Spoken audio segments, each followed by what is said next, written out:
नमस्कार साथियों, स्वागत है आपका दृष्टि आईएएस के एनवायरनमेंट दिस वीक प्रोग्राम में। आप जानते हैं कि हाल ही में हमने इस प्रोग्राम की शुरुआत की थी ताकि पर्यावरण से संबंधित जितनी भी खबरें पिछले एक सप्ताह में लगातार चर्चा में रही है, उन खबरों पर करंट संदर्भ के साथ उनके स्टैटिक पोर्शन पर भी आपसे बात हो सके और आप अपने एग्जामिनेशन में इनसे संबंधित अगर कोई भी प्रश्न आता है तो उसे ठीक करके अपने एग्जामिनेशन को क्वालिफाई कर सके। सामान्यतः हम पिछले एक सप्ताह की 4 से 5 खबरों को इसमें शामिल करते हैं, तो सबसे पहले ये देखते हैं कि आज के एनवायरनमेंट दिस वीक प्रोग्राम में हम किन खबरों को शामिल करने जा रहे हैं। इस बार कई खबरें लगातार चर्चा में रही हैं, अलग-अलग कारणों की वजह से। कौन-कौन सी वे खबरें हैं? एक है काला हिरण, जिसको आप भारतीय मृग या ब्लैक बक के नाम से भी जानते हैं। गंगा डॉल्फिन, जो कि भारत का जलीय जीव घोषित हो चुका है वर्ष 2010 में। इसी तरह से हाल ही में लिविंग प्लेनेट रिपोर्ट भी आई है, जो कि WWF यानी वर्ल्ड वाइल्ड लाइफ फंड के द्वारा जारी की जाती है। इसी तरह से इको मार्क नियम 2024 भी हाल ही में पर्यावरण मंत्रालय द्वारा अधिसूचित किए गए हैं, जो कि हरित उत्पादों से संबंधित हैं। तो इन नियमों के बारे में, इको मार्क नियमों के बारे में जानना भी हमारे लिए इंपॉर्टेंट है और साथ ही इको मार्क योजना के बारे में भी सामान्य जानकारी हासिल करेंगे। हम अपने प्रोग्राम में आगे बढ़ेंगे, उससे पहले आप हमारे चैनल को सब्सक्राइब जरूर करिए और बेल आइकन दबाइए ताकि हमारे सभी प्रोग्राम का नोटिफिकेशन आपको मिल सके, इन प्रोग्राम से आप जुड़ सके, इनका लाभ उठा सके। साथ ही इन सभी प्रोग्राम की पीडीएफ फाइल आपको एनवायरनमेंट दिस वीक प्रोग्राम, जो हमारा टेलीग्राम चैनल है एनवायरनमेंट दिस वीक दृष्टि आईएएस के नाम से, वहां पर इसकी पीडीएफ फाइल आपको उपलब्ध कराई जा रही है। डिस्क्रिप्शन में दिए गए लिंक पर जाकर के आप पीडीएफ फाइल डाउनलोड कर सकते हैं। साथ ही हमारे टेलीग्राम चैनल को भी सब्सक्राइब जरूर करिएगा। हम अपने प्रोग्राम में आगे बढ़ेंगे, लेकिन उससे पहले आपके लिए एक सूचना है, और सूचना यह है कि दृष्टि आईएएस संस्थान ने हाल ही में अपनी अलग अलग शाखाओं पर हिंदी माध्यम के आईएएस जीएस फाउंडेशन कोर्स प्रारंभ किए हैं। हमारी कई शाखाओं पर ये कोर्स प्रारंभ हो चुके हैं, बैच प्रारंभ हो चुके हैं और कहीं पर प्रारंभ होने वाले हैं। जैसे हमारी लखनऊ शाखा में हिंदी माध्यम का आईएएस जीएस फाउंडेशन कोर्स 18 अक्टूबर से प्रारंभ हो रहा है, जिसकी टाइमिंग रहेगी सुबह 11:30 बजे। इसी प्रकार से इंदौर शाखा में भी हिंदी माध्यम का आईएएस जीएस फाउंडेशन कोर्स 11 नवंबर से प्रारंभ हो रहा है। शाम को 6:15 बजे इसकी टाइमिंग रहेगी। बैच की टाइमिंग 6:15 बजे होगी शाम को। इसी तरह से दिल्ली स्थित करोलबाग शाखा में भी 13 नवंबर से एक बैच प्रारंभ हो रहा है और इसका समय रहेगा दोपहर 3 बजे। इन सभी शाखाओं के पास अगर आप स्थित हैं तो इन शाखाओं में जाकर के अपने एडमिशन को सुनिश्चित कर सकते हैं और अपनी सफलता की दिशा में आप अपना कदम बढ़ा सकते हैं।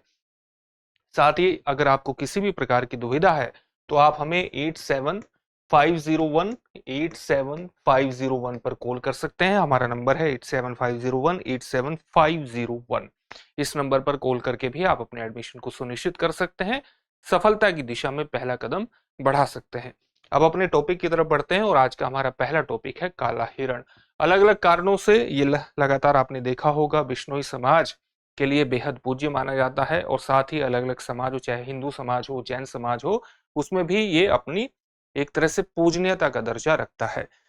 विभिन्न खबरों के कारण लगातार चर्चा में था, तो इसलिए आज हम इसके संपूर्ण परिप्रेक्ष्य में चर्चा करेंगे।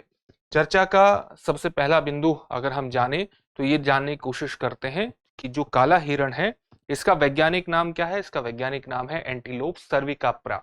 एंटीलोप सर्विकाप्रा है और इसको भारतीय मृग के नाम से भी जाना जाता है। सामान्यतः इसको आप ब्लैक बक के नाम से भी संबोधित करते हुए लोगों को पाएंगे। कहां कहां पर पाया जाता है? भारत और नेपाल में पाई जाने वाली एक मृग प्रजाति है, यानी हिरण की एक प्रजाति है। भारत की अगर बात करें तो भारत के राजस्थान, गुजरात, मध्य प्रदेश, तमिलनाडु, ओडिशा और प्रायद्वीपीय भारत के अन्य हिस्सों में पाया जाता है, जैसे आंध्र प्रदेश ऐसे राज्यों में भी ये पाया जाता है। इसकी विशिष्टताओं की बात करें तो घास के मैदानों का ये प्रतीक माना जाता है, क्योंकि घास के मैदान में ही सामान्यतः ब्लैक बक पाया जाता है और घास के मैदान का एक महत्वपूर्ण प्रतीक है। इसी तरह से इसको एक दिनचर मृग माना जाता है, क्योंकि ये दिन में ही सक्रिय रहता है, इसलिए इसको दिनचर हिरण के नाम से भी जाना जाता है। अगर इसकी मान्यता के बारे में बात करें तो भारत के कई राज्यों में ये राज्य पशु घोषित हो चुका है, जैसे पंजाब, हरियाणा और आंध्र प्रदेश का राज्य पशु है काला हिरण, जिसको भारतीय मृग या ब्लैक बक के नाम से भी जानते हैं। अगर आप इसके सांस्कृतिक महत्व को ध्यान में रखें तो सांस्कृतिक महत्व को आप इस तरह से देख सकते हैं कि हिंदू धर्म में पवित्रता का ये प्रतीक माना जाता है। इसकी खाल और सींग को बेहद पवित्र माना जाता है। बौद्ध धर्म में भी इसको सौभाग्य का प्रतीक माना जाता है। हिंदू धर्म में बिश्नोई समाज के अंतर्गत इसका दर्जा देवता तुल्य माना जाता है और उसका ये भी माना जाता है कि बिश्नोई समाज में ये के जो गुरु हैं, जो देवता हैं जम्भेश्वर, उनका अगला जन्म काला हिरण के रूप में ही होगा, ऐसा माना जाता है। और इस मान्यता के कारण बिश्नोई समाज में बेहद पूज्य दर्जा काला हिरण रखता है। अगर हम इसके संरक्षण स्थिति को ध्यान में रखें तो international union for the conservation of nature यानी IUCN की जो रेड लिस्ट जारी होती है उसमें इसको कम चिंताजनक के रूप में घोषित किया गया है, लीस्ट कंसर्न के रूप में घोषित किया गया है, स्टेटस प्रदान किया गया है। इसका मतलब यह है कि इसकी संख्या को लेकर के बहुत ज्यादा चिंतित होने की आवश्यकता नहीं है, लेकिन फिर भी इसके संरक्षण के प्रयासों को लगातार इसके संरक्षण पर ध्यान दिया जाने की आवश्यकता है, क्योंकि अगर किसी जीव के संरक्षण पर ध्यान नहीं दिया जाएगा और पर्यावरण या उसका पर्यावास सिकुड़ता हुआ जाएगा तो वो कम चिंताजनक से संकटग्रस्त स्थिति में भी आ सकता है, वल्नरेबल स्थिति में आ सकता है। इसलिए इसके पर्यावास के संरक्षण के प्रयास किए जाने चाहिए। हालांकि ये IUCN की रेड लिस्ट में कम चिंताजनक श्रेणी में है। वन्य जीव संरक्षण अधिनियम 1972 की अनुसूची 1 में रखा गया है।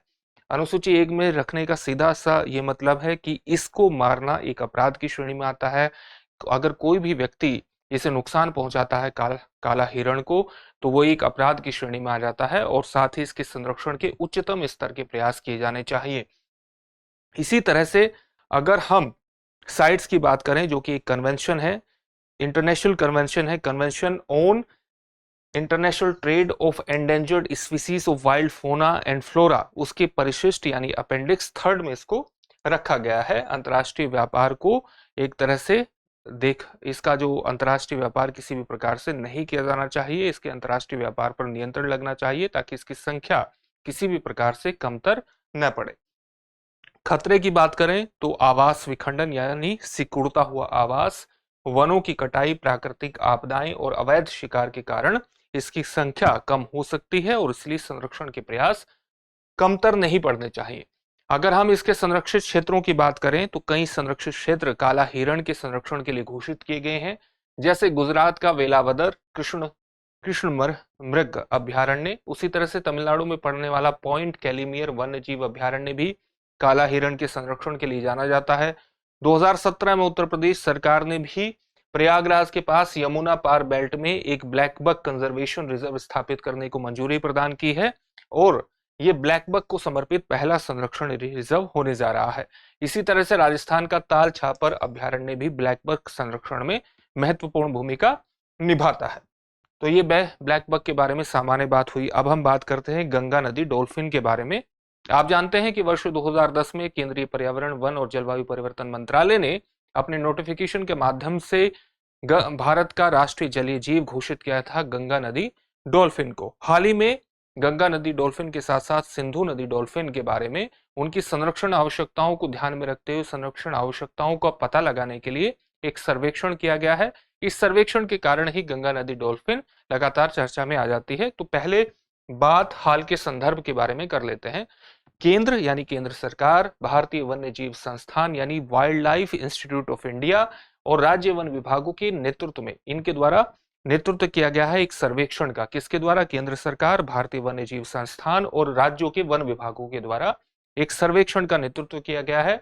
गंगा और सिंधु नदी डॉल्फिन की आबादी और संरक्षण आवश्यकताओं का आकलन करने के लिए यह सर्वेक्षण किया गया है और सर्वेक्षण का जो क्षेत्र है वो है 8000 किलोमीटर का एक सर्वेक्षण है। और इस सर्वेक्षण के माध्यम से ये बात पता लगती है कि लगातार डॉल्फिन की संख्या में कमी आ रही है। गंगा और सिंधु नदी में डॉल्फिन की संख्या में पिछली शताब्दी में 50 से 60% की गिरावट आई है। और इसका मुख्य कारण क्या है? मुख्य कारण है गंगा नदी या अन्य नदियों में बढ़ता हुआ प्रदूषण, साथ ही आवास का विनाश। अगर किसी भी नदी में प्रदूषण का स्तर बढ़ेगा तो निश्चित रूप से वहां के जलीय जीवों के लिए आवास जो है वो सिकुड़ता हुआ चला जाएगा, कमतर होता चला जाएगा और साथ ही इनके अवैध शिकार के कारण भी इनको लगातार खतरा है और इनकी संख्या घटती जा रही है, कम होती जा रही है।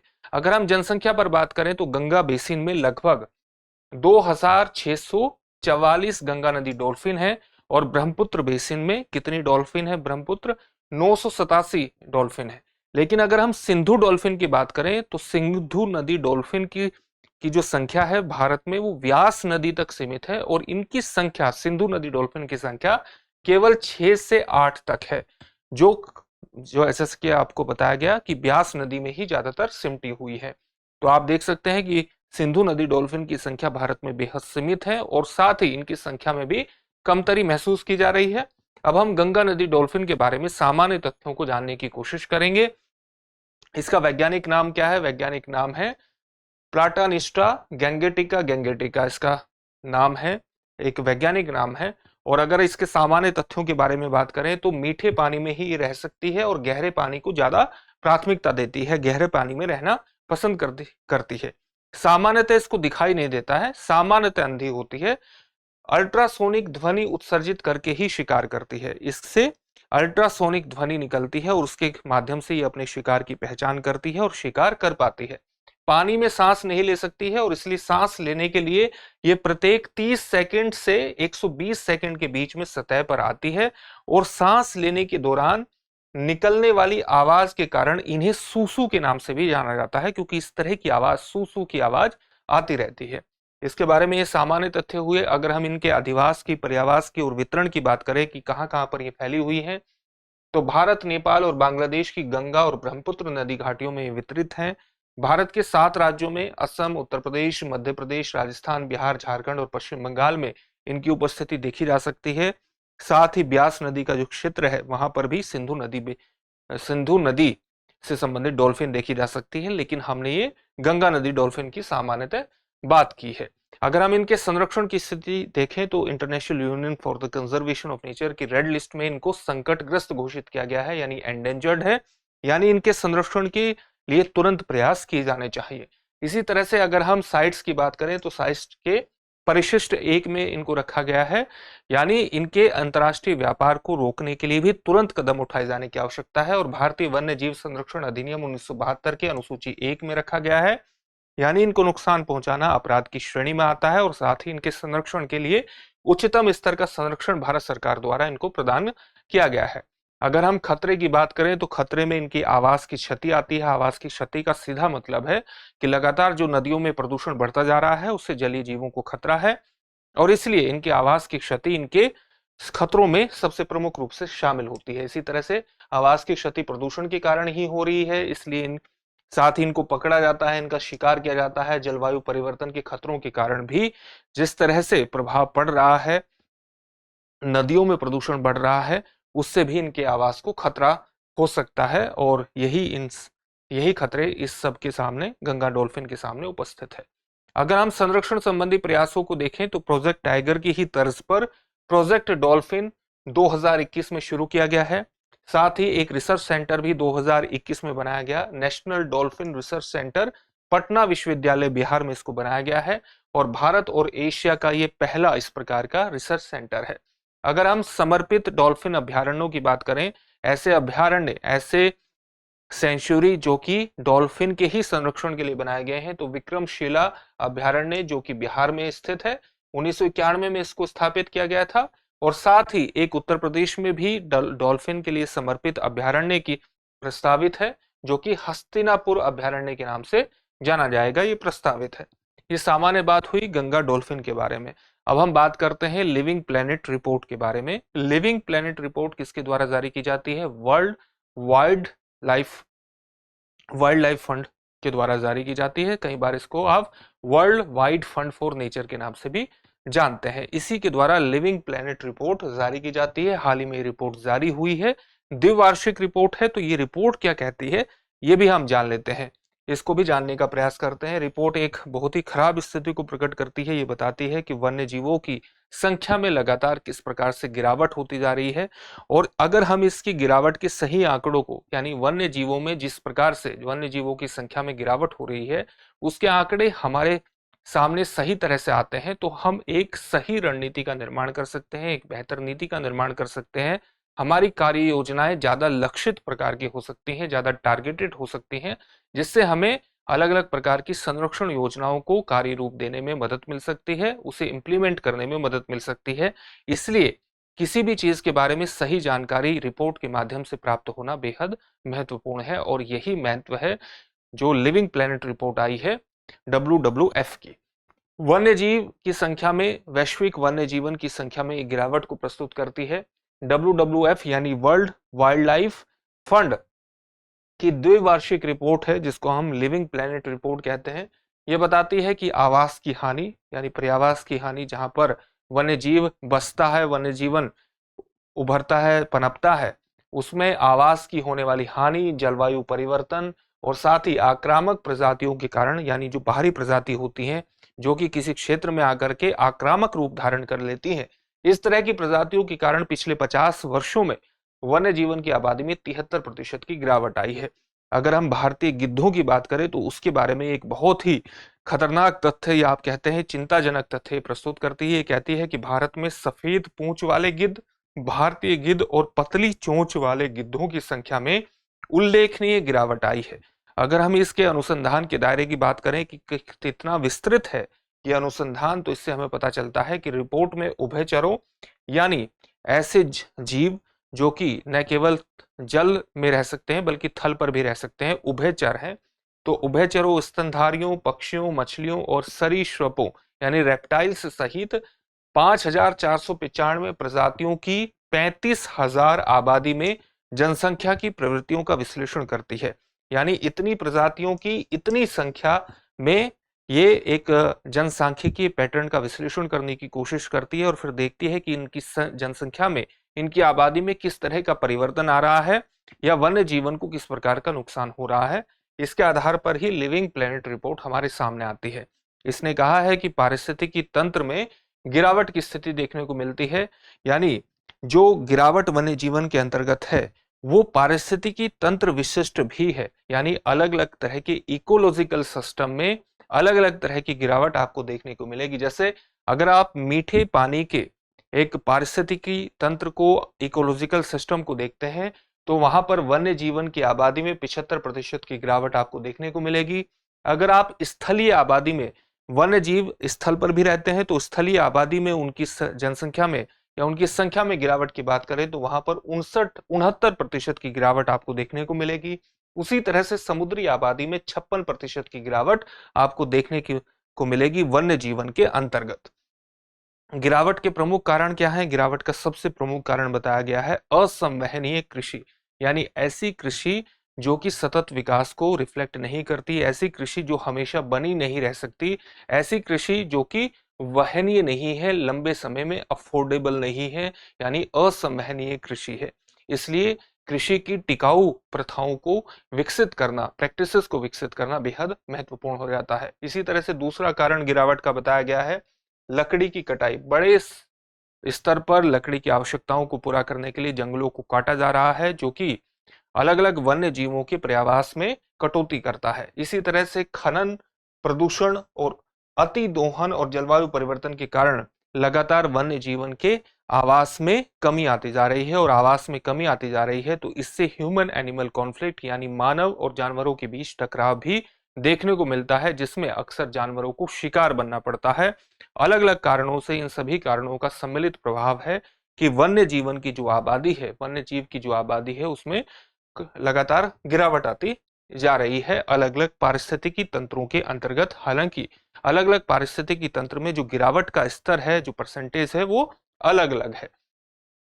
अगर हम पारिस्थितिकी तंत्र पर एक बड़े प्रभाव की बात करें इस वन्य जीवन के गिरावट की, तो हमें पता चलता है कि पशु आबादी में गिरावट से पारिस्थितिकी तंत्र के कार्य जैसे कि बीज प्रसार और पोषण चक्र बाधित हो सकते हैं। आप जानते हैं कि बीजों का प्रसार करने में, यानी अलग अलग जो सीड्स हैं उन्हें एक जगह से दूसरी जगह फैलाने में जानवरों की, वन्य जीवों की, पक्षियों की बेहद महत्वपूर्ण भूमिका होती है। और अगर इनका जीवन प्रभावित होता है तो बीजों के प्रसार में और साथ ही खाद्य श्रृंखला में जिस प्रकार की भूमिका वन्य जीवन निभाता है वो बाधित हो सकती है। और अगर किसी भी इकोलॉजिकल सिस्टम की खाद्य श्रृंखला बाधित होगी तो निश्चित रूप से वो इकोलॉजिकल सिस्टम सस्टेनेबल नहीं होगा, यानी लंबे समय तक बना नहीं रह सकता। तो इसलिए वन्य जीवन की आबादी को संरक्षित करना, उसकी आबादी को लगातार बनाए रखना, मेंटेनेंस करना और एक संतुलित अवस्था में लाना बेहद आवश्यक होता है। इसके संचयी प्रभाव यानी एक पूरे जोड़, एग्रीगेट प्रभाव की बात करें तो वन्य जीवों की कमी के कारण संचयी प्रभाव उत्पन्न हो सकते हैं, जिसमें पारिस्थितिकी तंत्र में गंभीर संकट उत्पन्न हो सकता है। समय के साथ अगर हम वन्य जीवों की आबादी को बढ़ाने में सक्षम नहीं होते और खाद्य श्रृंखला लगातार प्रभावित होती चली जाती है, तो उस क्षेत्र का इकोलॉजिकल सिस्टम लगातार सिकुड़ता चला जाएगा और धीरे धीरे नष्ट होता चला जाएगा। और एक क्षेत्र का अगर इकोलॉजिकल सिस्टम नष्ट होता है तो उसका नकारात्मक प्रभाव दूसरे इकोलॉजिकल सिस्टम पर भी पड़ सकता है, क्योंकि एक इकोलॉजिकल सिस्टम दूसरे इकोलॉजिकल सिस्टम के लिए एक लिंक के रूप में काम करता है। तो ये प्रभाव क्या है? संचयी प्रभाव है, और इसलिए वन्य जीवों की संरक्षण की बेहद आवश्यकता है। इस रिपोर्ट से हमें ये पता चलता है। अब हम अगली खबर पर बात करेंगे। अगली खबर हमारी हरित उत्पादों से जुड़ी हुई है। हाल ही में केंद्रीय पर्यावरण, वन और जलवायु परिवर्तन मंत्रालय द्वारा इको मार्क नियम 2024 अधिसूचित किए गए हैं, जो कि हरित उत्पादों को एक प्रमाणन देते हैं, एक सर्टिफिकेट देते हैं कि वो वास्तव में हरित उत्पाद है या नहीं है, यानी ये लेबलिंग के नियम है।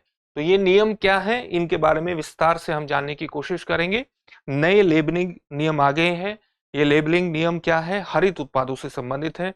आप जानते हैं कि लगातार अगर आप टिकाऊ विकास को बढ़ावा देना चाहते हैं तो हम जिन प्रोडक्ट्स का इस्तेमाल करते हैं, जिन उत्पादों का इस्तेमाल करते हैं, अगर वो पर्यावरण पर किसी भी प्रकार का नकारात्मक प्रभाव नहीं डालते तो वे बेहद टिकाऊ माने जाते हैं, बेहद महत्वपूर्ण माने जाते हैं, क्योंकि वो पर्यावरण पर उनका नकारात्मक प्रभाव नहीं होते। तो इसी कारण से ऐसे उत्पादों को बढ़ावा देने के लिए जिनका पर्यावरण पर कुछ भी नकारात्मक प्रभाव नहीं होता, सेंटर ने, केंद्र सरकार ने 1991 में इको मार्क योजना लेकर के आई थी, और इस इको मार्क योजना के अंतर्गत ही महत्वपूर्ण हरित उत्पादों को सर्टिफिकेट भी प्रदान किए जाते हैं और कंपनियों को प्रोत्साहित किया जाता है कि वो हरित उत्पादों के निर्माण पर ही ध्यान दे, जिससे सतत विकास की दिशा में आगे बढ़ा जा सके। उसी के अंतर्गत ये लेबलिंग नियम आते हैं। तो केंद्रीय पर्यावरण, वन और जलवायु परिवर्तन मंत्रालय ने अपनी पर्यावरण अनुकूल उत्पाद लेबलिंग योजना को अपडेट करते हुए, अद्यतन करते हुए इको मार्क नियम 2024 को अधिसूचित किया है। इको मार्क योजना कब शुरू की गई थी? अभी आपको बताया गया, 1991 में शुरू की गई थी। ये एक प्रकार की स्वैच्छिक और गैर बाध्यकारी योजना है, यानी इसको किसी भी प्रकार से बाध्यकारी नहीं बनाया गया है, लेकिन ये बाध्यकारी न होते हुए भी बेहद महत्वपूर्ण है, सस्टेनेबल विकास को ध्यान में रखते हुए, सतत विकास को ध्यान में रखते हुए। पर्यावरणीय और जल गुणवत्ता मानदंडों के आधार पर घरेलू और उपभोक्ता उत्पादों की लेबलिंग को ये बढ़ावा देती है, यानी इसमें इस प्रकार से के मानदंड निर्धारित किए गए हैं जो गुणवत्ता के साथ किसी प्रकार का समझौता नहीं करते और उसके बाद भी सस्टेनेबल डेवलपमेंट में बेहद खास होते हैं, क्योंकि पर्यावरण को किसी भी प्रकार से नकारात्मक रूप से प्रभावित नहीं करते हैं। स्थिरता के साथ संरक्षण, मतलब इसका क्या है? इसका मतलब यह है कि टिकाऊ विकास के साथ ये तालमेल रखते हैं इस तरह के उत्पाद। नए नियम पर्यावरण मंत्रालय के मिशन लाइफ, यानी पर्यावरण के लिए जीवन शैली, मिशन लाइफ फॉर एनवायरमेंट इसका पूरा फॉर्म है, जो कि केंद्र सरकार द्वारा एक चलाया गया एक महत्वपूर्ण मिशन है। तो नए जो लेबलिंग नियम आए हैं वो मिशन लाइफ के साथ पूरी तरह से तालमेल रखते हैं और टिकाऊ उपभोग प्रथाओं को बढ़ावा देने की कोशिश करते हैं। यानी हमारा जो कंजम्पशन पैटर्न है, हमारा जो उपभोग है, वो इस प्रकार से होना चाहिए कि वो पर्यावरण पर किसी भी प्रकार का नकारात्मक असर न डाले, तभी वो टिकाऊ हो सकता है, सस्टेनेबल हो सकता है। इकोमार्क मानदंड निर्धारित किए गए हैं नए लेबलिंग नियमों के माध्यम से। किस प्रकार के मानदंड निर्धारित करता है? मानदंड इस प्रकार के निर्धारित किए गए हैं कि अपशिष्ट और उत्सर्जन को कम करके प्रदूषण को कम किया जा सके। इसी तरह से इस प्रकार के उत्पाद बनाना जो कि पुनर्चक्रित सामग्री का उपयोग करें, ऐसी सामग्री जिनको रिसाइकल्ड किया जा सकता हो। पुनर्चक्रण योग्य उत्पाद बनाना, यानी इस तरह के उत्पाद बनाना जिनको रिसाइकल्ड किया जा सके। इसी तरह से प्रदूषणकारी ऊर्जा स्रोतों पर निर्भरता को कम करना, ऐसे कोई भी ऊर्जा स्रोत जो ऐसे उत्पादों का निर्माण करना जिनमें प्रदूषणकारी ऊर्जा स्रोतों का इस्तेमाल किया जाता हो, उनको भी हतोत्साहित करना है इन मानदंडों के माध्यम से। यानी प्रदूषणकारी ऊर्जा स्रोतों पर निर्भरता को कम करने वाले उत्पादों को बढ़ावा दिया जा सके, इस तरह के मानदंड निर्धारित किए गए हैं। हानिकारक सामग्रियों से बचना इन सब के अंतर्गत शामिल है, इकोमार्क मानदंड के अंतर्गत शामिल होता है। कंपनियों को टिकाऊ प्रथाओं को अपनाने के लिए प्रोत्साहित करते हैं इस प्रकार के मानदंड। साथ ही इसमें कई तरह के उत्पादों को शामिल किया गया है। किस तरह के उत्पादों को शामिल किया गया है? इकोमार्क नियम के अंतर्गत 17 उत्पाद श्रेणियां विस्तृत मानदंड रेखांकित करती है, विस्तृत मानदंडों के बारे में बताती हैं। ऐसे मानदंड जो कि पर्यावरण के साथ एक तालमेल बना करके चलें, पर्यावरण को नुकसान न पहुंचाएं। तो इसमें किन उत्पाद श्रेणियों को शामिल किया गया है, किन उत्पादों को शामिल किया गया है? जैसे पेंट, सौंदर्य प्रसाधन, बैटरी, खाद्य तेल, चाय, कॉफी, टॉयलेट साबुन और कागज। इन सभी चीजों को अलग अलग तरह की 17 उत्पाद श्रेणियों में शामिल किया गया है और इसके अंतर्गत ऐसी प्रथाओं को बढ़ावा दिया जाता है कि इनका निर्माण इस प्रकार से हो कि किसी भी प्रकार से प्रदूषणकारी उत्पादों को बढ़ावा न दिया जा सके, या इनका जब निर्माण हो तो इस तरह की ऊर्जा स्रोतों का इस्तेमाल हो जो कि पर्यावरण को नुकसान न पहुंचाए, यानी ग्रीन हाउस गैसों को बढ़ावा न दे। इसी को ध्यान में रखते हुए ये मानदंड, ये लेबलिंग नियम लाए गए हैं। प्रमाणन की आवश्यकता की अगर बात करें तो इको मार्क जो प्रमाणन यानी सर्टिफिकेशन चाहने वाले उत्पादों को भारतीय मानक ब्यूरो से अनुमोदन प्राप्त करना होता है। अगर कोई भी इको मार्क का टैग चाहता है, सर्टिफिकेट चाहता है, तो उसको प्रमाणन यानी सर्टिफिकेशन पाने के लिए आवेदन, अनुमोदन कहां से प्राप्त करना होता है, अप्रूवल कहां से लेना होता है? भारतीय मानक ब्यूरो से, standard bureau of Indian standard, आप जानते होंगे BIS के नाम से, तो वहां से इसको अनुमोदन प्राप्त करना होता है। अगर हम आवेदन प्रक्रिया की बात करें तो कंपनियां केंद्रीय प्रदूषण नियंत्रण बोर्ड के माध्यम से इको मार्क प्रमाणन के लिए आवेदन कर सकती है। तो आवेदन प्रक्रिया में केंद्रीय प्रदूषण नियंत्रण बोर्ड की भी भूमिका इस प्रकार से स्थापित हो जाती है और केंद्रीय प्रदूषण नियंत्रण बोर्ड की भूमिका स्थापित होने का मतलब है कि इस तरह से उत्पादों का निर्माण सुनिश्चित करना ताकि वो पर्यावरण को नुकसान न पहुंचाए। अब इनसे संबंधित, ये सारे टॉपिक से संबंधित एक एक प्रश्न देख लेते हैं। इन सभी प्रश्नों का उत्तर आपको कमेंट बॉक्स में कमेंट करके देना है। आज का पहला प्रश्न क्या है? आज का पहला प्रश्न है, काला हिरण निम्नलिखित में से किस या किन राज्य या राज्यों का राज्य पशु है? आपके ऑप्शंस क्या है? पंजाब, हरियाणा, आंध्र प्रदेश या उपयुक्त सभी। अगला प्रश्न क्या है? अगला प्रश्न है, गंगा नदी डॉल्फिन को राष्ट्रीय जलीय जीव कब घोषित किया गया था? आपको वर्ष बताना है। वर्ष 2008, वर्ष 2010, वर्ष 2012 या वर्ष 2024। तीसरा प्रश्न देखते हैं। तीसरा प्रश्न है, लिविंग प्लेनेट रिपोर्ट किसके द्वारा जारी की जाती है? आपके ऑप्शंस हैं, संयुक्त राष्ट्र विकास कार्यक्रम, संयुक्त राष्ट्र पर्यावरण कार्यक्रम, विश्व वन्य जीव फंड या भारतीय वन्य जीव संस्थान। इसका भी उत्तर आपको कमेंट बॉक्स में कमेंट करके देना है। आखिरी प्रश्न है, इको मार्क योजना की शुरुआत किस वर्ष हुई थी? आपके ऑप्शन है, वर्ष 1985, वर्ष 1991, वर्ष 1995 या वर्ष 2001। इन सभी प्रश्नों के उत्तर आपको कमेंट बॉक्स में कमेंट करके जरूर देने हैं। फिर से एक नई सेशन में आपसे मुलाकात होगी। धन्यवाद।